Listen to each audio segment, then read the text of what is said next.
वित्त मंत्री निर्मला सीतारमण ने 2021-22 के आम बजट में देश के गांव, गरीब और किसानों के कल्याण और विकास के लिए कई तरह के बजटीय प्रावधान किए हैं। इन प्रावधानों से किस तरह भविष्य में अन्नदाता की आर्थिक तरक्की सुनिश्चित होगी, किसानों को कितना फायदा होगा, इन सभी मसलों पर बात करने के लिए हमारे साथ मौजूद है पूर्व केंद्रीय कृषि राज्य मंत्री हुक्मदेव नारायण यादव। आइए जानते हैं सर, कृषि सुधारों के संदर्भ में अगर जो बजट प्रावधानों को अपन देखते हैं तो कितना महत्वपूर्ण मानते हैं? देखिए, कृषि विकास की बात जब करें तो उसको समग्रता में देखना चाहिए। वो नहीं देख करके लोग संकीर्णता में देखते हैं। कृषि तो के जो फसल का उत्पादन है, केवल धान, गेहूं, गन्ना, ज्वार, बाजरा इतने ही से नहीं है।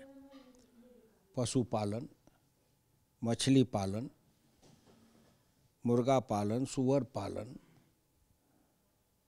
फल उत्पादन, फूल उत्पादन, मसाला उत्पादन, औषधीय खेती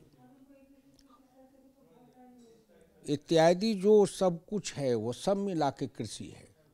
ग्रामीण ढांचा के बुनियादी ढांचा के विकास पर, कृषि के वैज्ञानिकरण पर, कृषि के यंत्रीकरण पर, कृषि के व्यवसायीकरण पर, कृषि बाजार के विस्तार के लिए जो हिंदुस्तान के अंदर 22,000 ग्रामीण हाट हैं, उन हाटों को आधुनिकीकरण करके और उनको आधुनिक बाजार प्रणाली से जोड़ा जाए,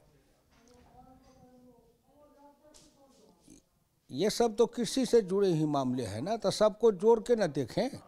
40,000 करोड़ रुपए ग्रामीण संस्थागत विकास के लिए दिए गए हैं, तो जैसा कि आपने बताया, तो उससे किस तरह का उभरेगी तस्वीर भविष्य में ग्रामीण भारत की, आत्मनिर्भर भारत की?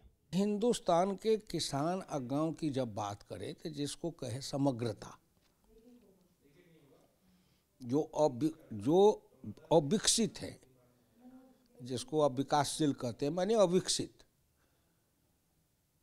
वहाँ विकास जाए, वहाँ के किसानों की हालत सुधरे, संपन्नता आए, समृद्धि आए, खुशहाली आए, उनके बच्चे में शिक्षा का प्रचार हो, उनका स्वास्थ्य सुधरे, ये सारी चीज़ पर जो पैसे खर्च हो रहे हैं वो तो गांव गरीब किसानी के लिए है ना।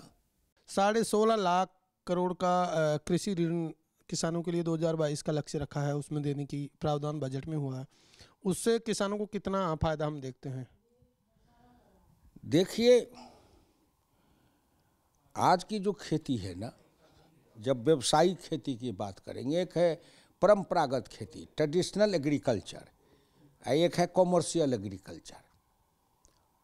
तो कॉमर्शियल एग्रीकल्चर की बात करेंगे तो फिर हम उसको वैश्विक आधार पर देखेंगे, वर्ल्ड मार्केट, कि हम हिंदुस्तान से जो फायदा करें खेती में,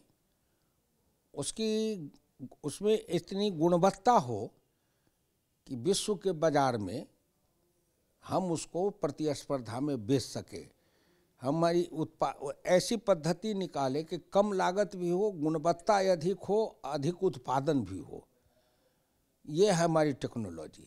इस बजट में जैसे मंडी है, एपीएमसी एक्ट है, इन सब पर सरकार ने बजटीय प्रावधान किए हैं, साफ तौर पर कहा कि ये मजबूत होंगी, तो किसानों को जो भ्रम है वो कहीं ना कहीं दूर होना चाहिए। देखिए, फिर मैंने कहा ना, किसानों को कोई भ्रम नहीं है। मुझे इस शब्द से अब तकलीफ हो जाती है। किसान जो कर रहे हैं लोग, ये जो हैं वो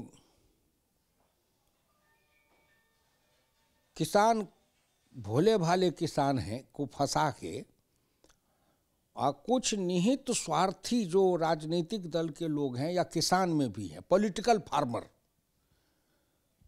फार्मर एंड ट्रेडर्स फार्मर्स, दोनों, ये दोनों का जो गठबंधन है और उनके साथ जो किसान जुड़ गए हैं, वो किसान भोले भाले हैं जात के नाम पर।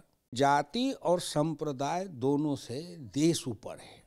तो पूर्व केंद्रीय कृषि राज्य मंत्री हुक्मदेव नारायण यादव, जिनका मानना है कि आम बजट 2021-22 में किए गए बजटीय प्रावधानों से न केवल किसानों की आर्थिक तरक्की होगी, बल्कि ग्रामीण संस्थागत विकास होने से गाँव में भी शहरों जैसी बुनियादी सुविधाएं आएगी। मेरे सहयोगी कैमरामैन आरबी सिंह के साथ मैं OP Yadav, DD news, Delhi.